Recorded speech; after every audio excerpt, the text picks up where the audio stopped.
एक बार की बात है, एक गांव में एक हाथी रहता था।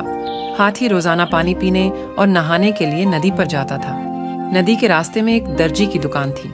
दर्जी हाथी को कुछ खाने को देता था, इसलिए हाथी दर्जी का दोस्त बन गया। एक दिन दर्जी का अपने एक ग्राहक से झगड़ा हो गया। इस वजह से वह गुस्से में था। उस दिन हाथी हमेशा की तरह उसकी दुकान पर आया, लेकिन इस बार दर्जी ने बहुत ही बुरा बर्ताव किया। दर्जी ने हाथी को खाने को कुछ देने के बजाय उसकी सूंड में सुई चुभो दी। दर्जी के इस व्यवहार से हाथी को बहुत पीड़ा हुई और उसने दर्जी को सबक सिखाने का फैसला किया। अगले दिन वह फिर नदी पर गया और अपने सूंड में कीचड़ का पानी भर लिया। वह दर्जी की दुकान पर रुका और उसने सूंड का कीचड़ भरा पानी उसके और उसकी दुकान पर फैला दिया। दुकान में रखे सारे कपड़े कीचड़ भरे पानी की वजह से खराब हो गए। यह उसके लिए बहुत बड़ा नुकसान था। उसे अपने दोस्त के साथ जो कुछ भी हुआ उसका दुख था, लेकिन बहुत देर हो चुकी थी।